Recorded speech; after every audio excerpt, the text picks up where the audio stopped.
మీ ఎలాంటి వ్యాపార ప్రకటనలకైనా వెంటనే మా ఛానల్ సంప్రదించండి. అందరికీ నమస్కారం. నేను శిరీష. ఈరోజు మనతో పాటు ఉన్నారు ప్రముఖ ఆధ్యాత్మికవేత్త, జ్యోతిష్య, వేద పండితులు పవన్ కుమార్ శర్మ గారు. గురుగారితో మాట్లాడదాం. గురుగారు నమస్కారం. శ్రీమాత్రే నమః. గురుగారు, ఈ నవంబర్ మాసంలో ముఖ్యంగా చూసుకున్నట్టయితే కుంభరాశి వారికి ఎలా ఉండబోతుంది అంటారు? కుంభరాశి వారికి ఈ మారుతున్నటువంటి గ్రహ మార్పు ఏదైతే ఉందో అది మంచి అనుకూలాన్ని తెచ్చిపెడుతోంది. వీళ్ళు కూడా ఏలినాటి శని చివరి భాగంతో చాలా బాధపడుతున్నారు. ఏలినాటి శని ప్రభావం వీళ్ళకు ఉండడం వల్ల ప్రధానంగా మొన్నటిదాకా జన్మరాశిలో సంచారం చేయడం వల్ల ఎన్నో ఇబ్బందులను ఎదుర్కొని కుంభరాశి వారు ఈ స్థితిలోకి ఉన్నారు. కాబట్టి ఉద్యోగాలు ఎవరికైతే లేవో వాళ్ళకి చాలా అనుకూలమైనటువంటి కాలం. నవంబర్ నెలాఖరికి ఎవరెవరికి ఉద్యోగాలు లేవో వాళ్ళందరికీ చక్కటి ఉద్యోగ అవకాశాలు వచ్చే అవకాశం ఉంది. అలాగే ఎవరెవరైతే వ్యాపారములు ప్రారంభించాలని అనుకుంటున్నారో వాళ్ళకు కూడా ఆ పరంగా వాళ్ళకి అనుకూలమైన వాతావరణం కనపడుతూ ఉన్నది. ఎందుకంటే చక్కటి ఉచ్చస్థితిలో ఉన్నాడు గురుగ్రహం. అలాగే మనకి రాహు జన్మరాశిలో ఉన్నాడు. సాఫ్ట్వేర్ రంగం వాళ్ళకి మరింత అభివృద్ధిగా ఉంది. చాలా చోట్ల సాఫ్ట్వేర్ డౌన్ అయిపోయింది అని అనుకుంటున్నప్పటికీ కూడా ఈ రాశి వారికి మాత్రం ఇది అనుకూలమైనటువంటిదే అని చెప్పొచ్చు అన్నమాట. మిగిలినటువంటి రాశులన్నిటికంటే కూడా ప్రస్తుతం ఈ కుంభరాశి వారికి కొద్దిగా అనుకూలంగా ఉంది అని చెప్పాలి సాఫ్ట్వేర్ పరంగా. మిగిలినటువంటి ఉద్యోగస్తులందరూ కూడా కొంత సామాన్యమైన మిశ్రమ ఫలితాలను పొందుతారు. మిగిలినటువంటి వాళ్ళకంటే కూడా ఎక్కువ ఫలితాలని ఈ రంగం వారు పొందుతారు. ముఖ్యంగా గురుగారు, మరి విద్యార్థులకు ఎలా ఉండబోతుందంటారు? విద్యార్థులకు ఇది కొంత అనుకూలమైనటువంటి సమయమే. కొంత శని ప్రభావం వల్ల చదివినటువంటిది గుర్తు లేకపోవడం జరుగుతూ ఉంటుంది. వాళ్ళు దక్షిణామూర్తి శ్లోకం చదువుకుంటే అద్భుతమైనటువంటి యోగాలు వీళ్ళకి కలుగుతాయి. మిగిలినటువంటి పరీక్షల పరంగా అన్నిటి పరంగా కూడా చివరి భాగంలో ఉన్నటువంటి కాలం చాలా అనుకూలంగా ఉంది. అది రోజు దక్షిణామూర్తి స్తోత్రం చదవండి, విద్యార్థులు ఉత్తీర్ణతను సాధిస్తారు. అలాగే గురుగారు, వివాహం జరగని వారికి వివాహ యోగం ఉందంటారా? మరి వివాహ యోగం రాహుకేతువుల యొక్క ప్రభావం వల్ల కాస్త ఇబ్బందిగా ఉంది. జంటనాగుల దర్శనం చేయడం, పుట్టలో పాలు పోయడం, అలాగే ఈ రేణుక ఎల్లమ్మదల్లి అనేటటువంటి గ్రామదేవతల యొక్క పూజలు ఎక్కువగా చేయడం వల్ల వివాహ అనుకూలం ఈ రాశి వారికి కలుగుతుంది. అలాగే గురుగారు, సంతానం లేక బాధపడే వారికి సంతాన యోగం ఉందంటారా?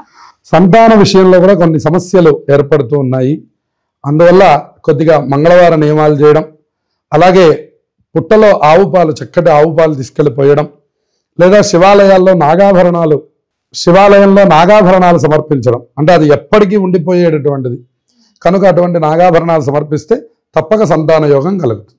అలాగే గురుగారు, సంతానం ఉండిన వారు పిల్లల పట్ల ఎలాంటి జాగ్రత్తలు తీసుకోవాలి? సంతానం ఉన్న వాళ్ళకి పిల్లల పట్ల మంచి అనుకూలమైన వాతావరణం కనపడుతూ ఉన్నది.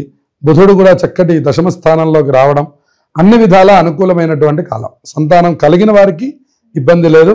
సంతానం కలగాల్సిన వారు మాత్రం పరిహారం చేసుకో. అలాగే గురుగారు, ఎవరైనా కొత్త బిజినెస్ స్టార్ట్ చేయాలనుకుంటే ముఖ్యంగా ఈ కుంభరాశి వారికి ఏ అభివృద్ధి బాగుంటుంది? కుంభరాశి వారికి అన్ని రంగాల్లోనూ వీరికి అనుకూలమైనటువంటి మాట చెప్పాలి. అందులో వృషభ రాశి వారి తర్వాత మళ్ళీ కుంభరాశి వారు, ధనుసు రాశి వారు అన్ని రకాలైనటువంటి రంగాల్లో ఉండే రంగాల్లో వీళ్ళు అర్హులు అన్నమాట. అందులో విశేషించి వీళ్ళకి ఈ కుంభరాశి వారికి జల సంబంధమైనటువంటి యొక్క బిజినెస్లు అని చెప్పాలి. ఉదాహరణకి ఈ వీటికి సంబంధించి మనకి పోర్టుకి సంబంధించినటువంటివి, అలాగే జలచరాల్ని మనం పంపించడం లాంటివి. మనకి గోదావరి జిల్లా వైపు ఎక్కువ చూస్తుంటాం చేపల చెరువులు, లేదంటే ఇటువంటివన్నీ కూడా. వాటి వల్ల మంచి అభివృద్ధి వీళ్ళకి కనపడుతూ ఉంటుంది. అంతేకాకుండా రియల్ ఎస్టేట్ రంగంలో కూడా అభివృద్ధి కనపడుతున్నది. ఏదైనా మనకి సంబంధించినటువంటి వస్త్ర భూషణ వ్యాపారాదులు, అంటే జ్యువెలరీకి సంబంధించినటువంటిది కానివ్వండి, ఏ రంగంలో ఉన్నప్పటికీ కూడా, సాఫ్ట్వేర్ రంగంలో ఉన్నప్పటికీ కూడా, అడ్మినిస్ట్రేషన్ ఫీల్డ్లో వీళ్ళు మంచి అభివృద్ధిని సాధిస్తారు. అలాగే గురుగారు, ఈ కుంభరాశి వారికి గృహయోగం ఉందంటారా? ప్రయత్నాలు చేసి చక్కటి గృహయోగాన్ని పొందండి అనేటటువంటి చెప్పదగినటువంటి సూచన. ఏలినాటి శని ప్రభావం వల్ల కొద్దిగా ఆటంకాలు ఎదురైనప్పటికీ కూడాను మీకు చక్కటి శుభవ్యయమే జరుగుతుంది. తప్పకుండా ఇల్లు ఏర్పడేటటువంటి కాలం. అలాగే గురుగారు, ముఖ్యంగా ఈ రాశి వారు దూర ప్రయాణాలు చేయొచ్చు అంటారా ఈ మాసం? దూర ప్రయాణాలు వీళ్ళు ఎంత వరకు అవాయిడ్ చేస్తే అంతవరకు మంచిది. దూర ప్రయాణాలు ఈ రాశి వారికి సూచించడం లేదు. అందువల్ల జాగ్రత్తగా ఉండాలి. ఎందుకంటే మన రాష్ట్రం దాటకుండా లోకల్లో ఏదైనా ఆఫీస్ పనులు చేసుకోవడం చెప్పదగినటువంటి సూచన. ప్రత్యేకంగా విహారయాత్రకు వెళ్ళడానికి ఈ మాసం అనుకూలంగా లేదు. ముఖ్యంగా ఆరోగ్య పట్ల ఎలా ఉండాలంటారు? ఆరోగ్యపరంగా పెద్ద ఇబ్బందులు సూచించడం లేదు, కానీ ఎప్పుడైతే మనకు అనుకూలమైనటువంటి యొక్క వాతావరణం లేదో అప్పుడు కొద్దిగా జాగ్రత్తలు తీసుకోవాలి. ఇప్పుడు కొద్దిగా అనుకూలమైనటువంటి వాతావరణమే వీళ్ళకి సూచిస్తున్నది. మొత్తం మీద ఉద్యోగస్తులకి బాగుంది ఈ కుంభరాశి వారికి నవంబర్ మాసం అని చెప్పాలి. మిగిలిన అన్ని రంగాల వాళ్ళకి మిశ్రమంగా ఉంది అని చెప్పవచ్చు. ఆర్థికంగా ఎలా ఉండబోతుందంటారు మరి? ఆర్థికంగా మంచి అభివృద్ధి సాధిస్తున్నారు, శత్రువుల పైన విజయం సాధిస్తున్నారు. ఇన్నాళ్ళు శత్రువులు ఎవరైతే ఉన్నారో వాళ్ళంతటి వాళ్ళే మిత్రులుగా మారడం, వాళ్ళంతటి వాళ్ళే మనల్ని కోరుకోవడం, ఇటువంటి స్థితి అంతా కూడా ఈ రాశి వారికి కనపడుతున్నది. నవంబర్ నెలంతా కూడా ఆధ్యాత్మికమైనటువంటి మాసం కింద చెప్పాలి. ఎందుకంటే ఇందులోనే కార్తీక మాసం నడుస్తున్నది. ఇందులో అనేకమైనటువంటి పర్వదినాలు ఈ నవంబర్ నెలలో మనకి కనబడుతున్నాయి. అందులో మనం ముఖ్యంగా గమనిస్తే నవంబర్ 1వ తారీఖు కార్తీక శుద్ధ ఏకాదశి కనబడుతున్నది. దానికి మనం ఉత్థాన ఏకాదశి అని పిలుస్తారు. శ్రీ మహావిష్ణువు ఆషాఢ మాసంలో వచ్చే తొలి ఏకాదశి రోజున నిద్రలోకి శయన ఏకాదశి అనే దీంతో నిద్రలోకి ప్రవేశించి మళ్ళీ 4 మాసాల తర్వాత అంటే శ్రావణం, భాద్రపదం, ఆశ్వీజం, కార్తీక శుద్ధ ఏకాదశి రోజున ఉత్థాన ఏకాదశి అంటే ఈ రోజున మళ్ళీ నిద్ర లేచేటటువంటి రోజు అని చెప్తూ ఉంటారు. ఈ 4 నెలలను చాతుర్మాస్యలు అని పిలుస్తారనమాట. అందుకని ఆషాఢ శుద్ధ ఏకాదశికి ఎంత ప్రాధాన్యత ఉన్నదో తొలి ఏకాదశి అంటాం మనం. అట్లాగే ఇక్కడ కూడా అంతే ప్రాధాన్యత ఉంది. అది ఈసారి మనం 1వ తారీఖు శనివారం రోజున మనం చూడబోతున్నాం. ఇక తర్వాత 2వ తారీఖు క్షీరాబ్ది ద్వాదశి అంటారు. ఆ రోజున అందరూ తులసి పూజ చేయడం, క్షీరాబ్ది శయన వ్రతం అనేటటువంటి వ్రతాన్ని ఆచరించడం, అందరూ తులసి చెట్టు, ఉసిరి చెట్టు పెట్టుకొని అక్కడ 365 ఒత్తులు వెలిగించి ఆ తులసి పూజ చేయడం, తులసి దామోదరులని ఉసిరి చెట్టుకి కళ్యాణం చేస్తూ ఉంటారు. తులసి కళ్యాణము అని. అటువంటి కళ్యాణం చేసేటటువంటి రోజు 2వ తారీఖు మనకు కనపడుతున్నది. ఆ తర్వాత మనకి 5వ తారీఖు పౌర్ణమి కనపడుతున్నది, బుధవారం. 5వ తారీఖున పౌర్ణమాస్య రావడం అనేటువంటిది చాలా విశేషంగా ఈసారి బుధవారం వస్తున్నది. సంఖ్యాపరంగా చూసినా కూడా 5వ తారీఖు చాలా గొప్ప సంఖ్యగా మనకు కనపడుతున్నది. పౌర్ణమి రోజున కూడా చాలా విశేషమైనటువంటి క్రతువులు ఆచరిస్తారు మన వాళ్ళు.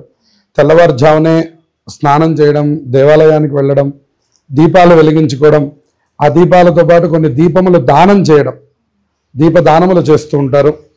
అలాగే దేవాలయంలో శివుడికి అభిషేకం చేస్తూ ఉండడం, అలాగే ఎన్ని వీలైతే అన్ని దీపాలు పెడుతూ ఉండడం, ఉదయం నుంచి సాయంత్రం వరకు ఉపవాసం ఉండడం, సత్యనారాయణ స్వామి వ్రతం చేస్తూ ఉండడం, ఇలా మనకి అనేకమైనటువంటి ఆధ్యాత్మిక కార్యక్రమాలకి కార్తీక పౌర్ణమి అత్యంత విశేషమైనటువంటిది. ఇక సాయంకాలానికి వచ్చేసరికి జ్వాలా తోరణం అని చేస్తారు. శివాలయాల్లో ఒక గడ్డితో వెలిగించినటువంటి ఒక జ్వాల మధ్యలో నుంచి శివపార్వతుల యొక్క ఉత్సవమూర్తుల్ని అటు ఇటు తిప్పుతారు. దాన్ని జ్వాలా తోరణం అంటారు.